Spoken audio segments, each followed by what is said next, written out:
Hey Sugar Geeks, Liz here again. Today we're making a berry Chantilly cake, my copycat recipe from Whole Foods. Sorry Whole Foods, but I need to have this all year round. Coming up next on the Sugar Geek Show.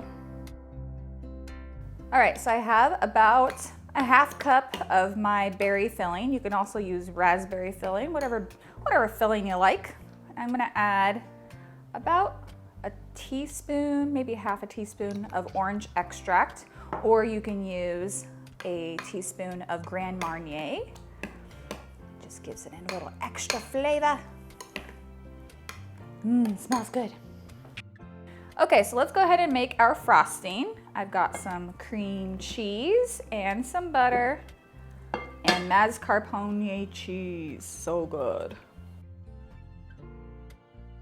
At room temperature. If you didn't remember to bring this to room temperature, then you can cut them into chunks and just like leave them underneath a warm bowl for 5 minutes and they will be at room temperature. So I'm just gonna blend this together until it's nice and smooth, and then I'm gonna add in my powdered sugar. So I probably should have did this in a bigger bowl, but you know, I'm just gonna live my life. Add in a little bit of powdered sugar. If you find that your frosting is like not coming together and it's curdling, you could have over mixed it. So that's why I'm doing it with the hand mixer. I just feel like it's a little less intense of a mixing process. And once you add the powdered sugar in and it's creamy, just stop. So we added our vanilla in just to get that mixed together, and we're done. And just to answer those inevitable questions of, is this frosting good to use in the heat? The answer is no. No, you cannot put cream cheese and mascarpone cheese in the heat. It's just don't. Okay, so now I have my beautiful cream cheese frosting here. I'm gonna add that to my whipped cream. Oh, so good. And then we're just gonna fold.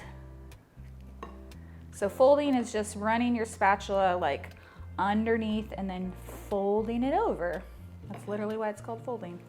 And what this does is it just makes sure that you don't totally deflate your whipped cream because it's delicate.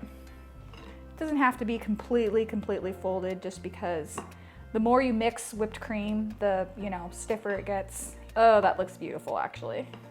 So this is the Southern Chantilly cream version. Chantilly cake in a pretty, oh no, that's not what we're doing. We're not doing that right now. We're stacking a cake. So I've got my vanilla cake here. That's freshly baked, super soft, like, so good. You can get my vanilla cake recipe on sugargeekshow.com/recipes. It's the vanilla cake recipe from scratch, yo. All right, thin layer of our berry jam. Oh yeah. Then a nice big scoop of the mascarpone cheese filling. Seriously, so excited to eat this cake. This is just like my life now, making things that I want to eat. Yay, pregnancy! So now I'm gonna layer up some berries in here, and really you want to kind of leave them whole, because when you cut berries, they start to drip and get gooey. But if you have really big berries, like really big strawberries, you might have to just cut them in half. Cut the little top off here, and then slice it straight in half, and then put the cut side down. So it's kind of like being secured by the cream. All of those in there.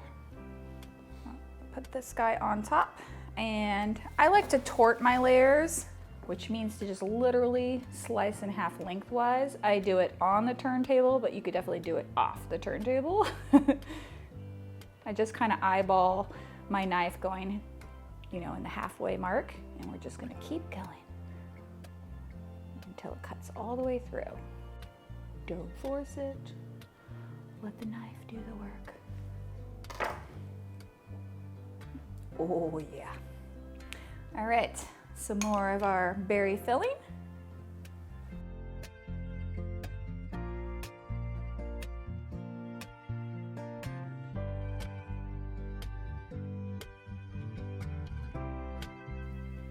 All right, last layer.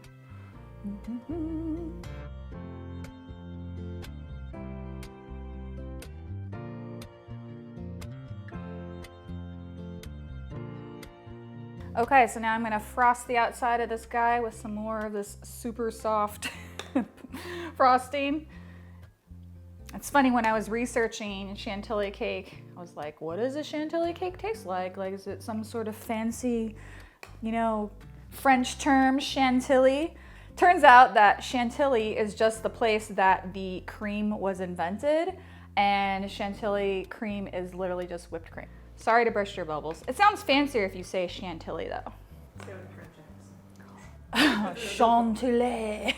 I nailed it, I know it. I'm just gonna basically do a crumb coat, and then I'm gonna put this into the freezer for maybe 30 minutes or so, because I just really want this to kind of almost half freeze before I try to cut this, otherwise it's gonna be a mess. So, same process, probably not necessary unless you're like super anal like I am.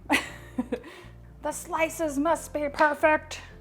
Okay, so this has been chilling for about an hour in the fridge because the freezer was not big enough. It's fine. It's still perfectly chilled and nice and firm. So now we're going to cover this in our final layer of the mascarpone cream cheese frosting. We're just going for a rustic look. I don't think this is the type of cake that you really worry about getting super sharp edges. It's just for eating and just enjoying. So none of those comments like, why put all that work into that cake? You're just gonna eat it. Just can't stand the sides not to be straight. It bugs me, okay?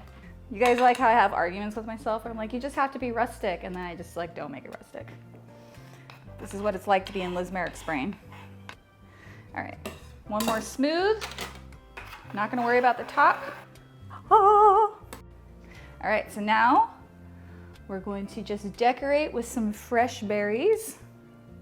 You could go all the way around, but you know, typically it's just sort of like half.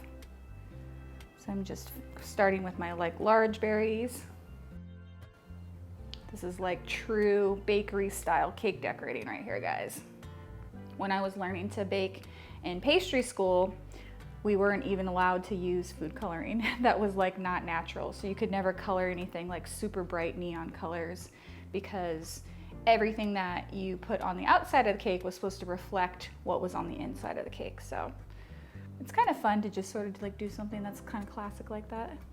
Delicious. I'm gonna put a couple mint sprigs in there. Okay, can we eat this? Time for my favorite part. I get to eat the cake. So that's it, guys. That's everything you need to know about making a delicious berry chantilly cake. Go forth, make one, eat one, thank me later. I'll see you guys next week. Bye. Oh yeah.